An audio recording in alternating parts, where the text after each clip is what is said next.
भाग 1 शनिदेव और राजा विक्रमादित्य की कथा। बहुत समय पहले उज्जैन नगरी में एक महान और न्यायप्रिय राजा राज्य करते थे, राजा विक्रमादित्य। उनकी न्यायप्रियता की चर्चा स्वर्ग तक होती थी। एक दिन देवताओं में विवाद हुआ, सबसे शक्तिशाली ग्रह कौन है। तभी सभी ग्रहों ने राजा विक्रमादित्य को न्याय करने के लिए बुलाया। राजा ने सबको उनके प्रभाव के अनुसार स्थान दिया, लेकिन जब शनिदेव की बारी आई तो उन्हें सबसे नीचे स्थान मिला। यही बात शनिदेव को अच्छी नहीं लगी। शनिदेव बोले, राजन, तुमने मेरा अपमान किया है, अब मैं तुम्हें अपने प्रभाव का अनुभव कराऊंगा। शनि की साढ़ेसाती शुरू। कुछ ही समय में राजा का भाग्य बदल गया। उनका राज्य छिन गया। वे दर दर भटकने लगे। एक दिन तो ऐसा आया कि उनके हाथ पैर तक काट दिए गए। जो राजा कभी सोने के सिंहासन पर बैठता था, आज वो सड़क पर पड़ा हुआ था। यही है शनि की दृष्टि, राजा को भी भिखारी बना सकती है। अंत में क्या हुआ? साढ़ेसाती खत्म होने के बाद शनिदेव स्वयं प्रकट हुए और बोले, राजन, अब समझ आए मेरी शक्ति।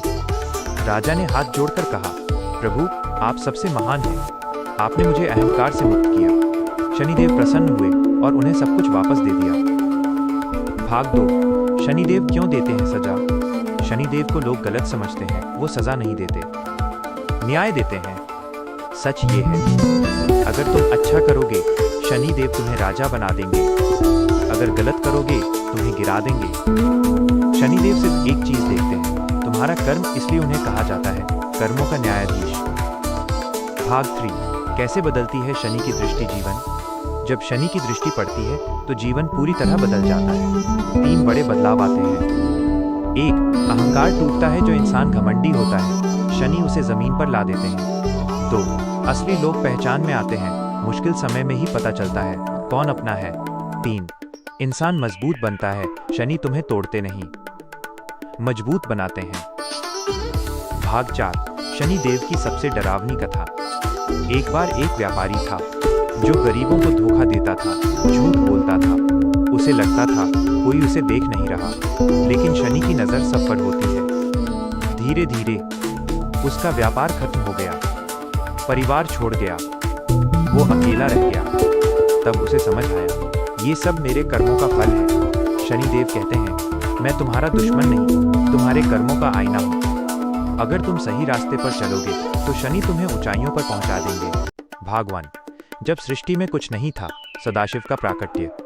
सृष्टि की रचना से पहले न सूर्य था, न चंद्रमा, न आकाश और न ही पृथ्वी। चारों ओर केवल अंधकार और शून्य था।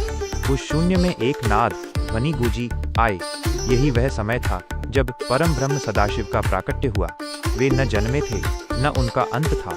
उन्होंने अपनी शक्ति से प्रकृति को जन्म दिया और फिर विष्णु जी और ब्रह्मा जी की उत्पत्ति हुई। सीख, महादेव ही आदि हैं और वही अंत। हम सब उसी शून्य का हिस्सा हैं। भाग 2 समुद्र मंथन और नीलकंठ अवतार। एक समय देवताओं और असुरों के बीच अमृत के लिए समुद्र मंथन हुआ, लेकिन अमृत से पहले निकला हलाहल विष।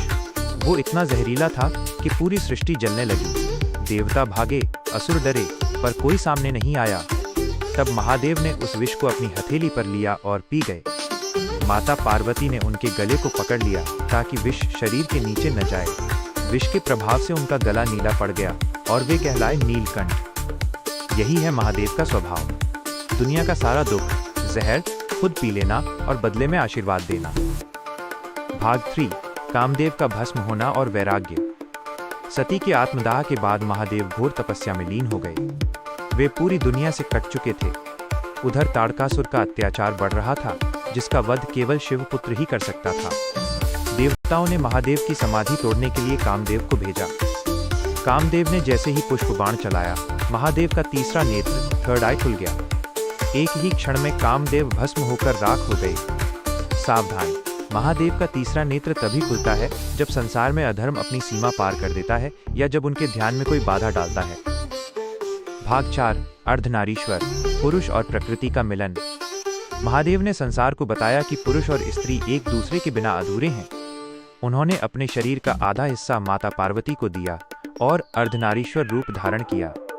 यह रूप संदेश देता है कि 1 शक्ति के बिना शिव शव हैं, 2 संसार को चलाने के लिए बुद्धि और प्रेम, कठोरता और कोमलता दोनों जरूरी हैं।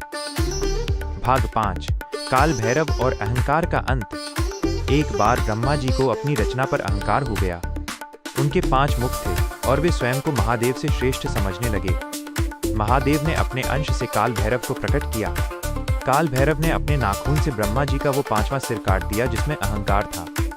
महादेव हमें सिखाते हैं, पद बड़ा होने से कोई बड़ा नहीं होता, झुकना और अहंकार मुक्त होना ही असली महानता है। भाग 6। महादेव का सबसे बड़ा भक्त रावण और राम। महादेव के लिए कोई छोटा या बड़ा नहीं है।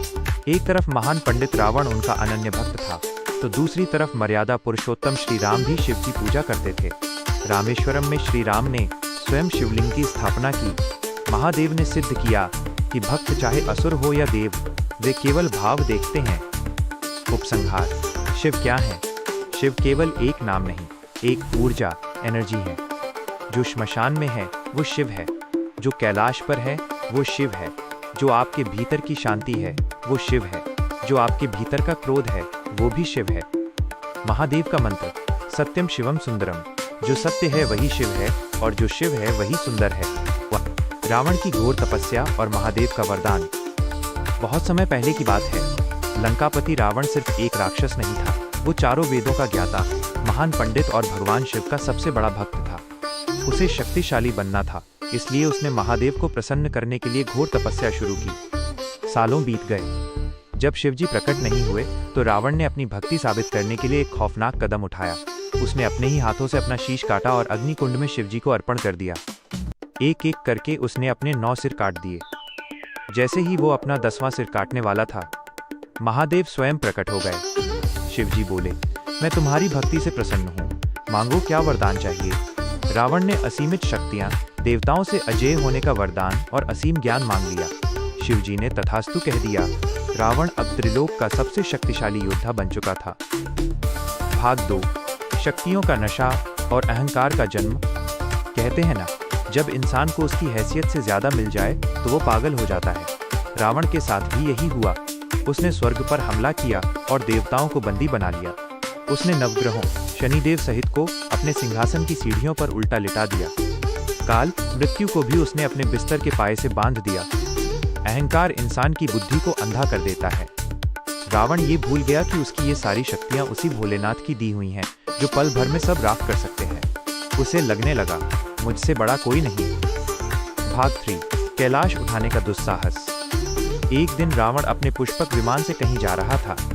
रास्ते में हिमालय की बर्फीली चोटियां और कैलाश पर्वत आया। तभी शिव जी के वाहन नंदी ने रावण का रास्ता रोका। नंदी ने कहा, दशानन, आगे मत जाओ, महादेव और माता पार्वती विश्राम कर रहे हैं। रावण को गुस्सा आ गया। वो जोर से हंसा, कौन महादेव? मैं चाहूं तो इस पूरे पर्वत को उखाड़कर गेंद की तरह उछाल सकता हूं। एक बैल मुझे रोकेगा?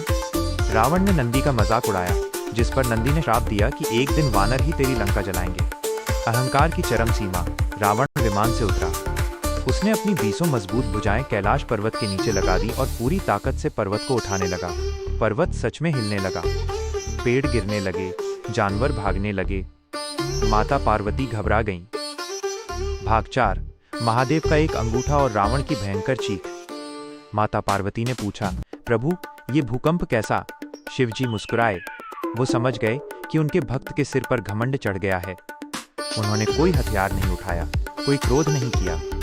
शिवजी ने बस अपने पैर का एक अंगूठा हल्के से कैलाश पर्वत पर दबा दिया। और फिर क्या हुआ?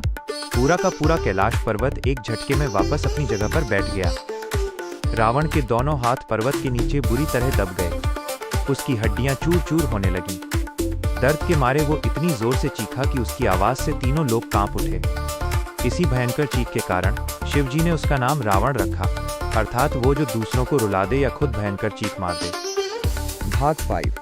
शिव तांडव स्तोत्र का जन्म। सालों तक रावण उस पर्वत के नीचे दबा रहा। उसका सारा घमंड टूटकर चकनाचूर हो गया था।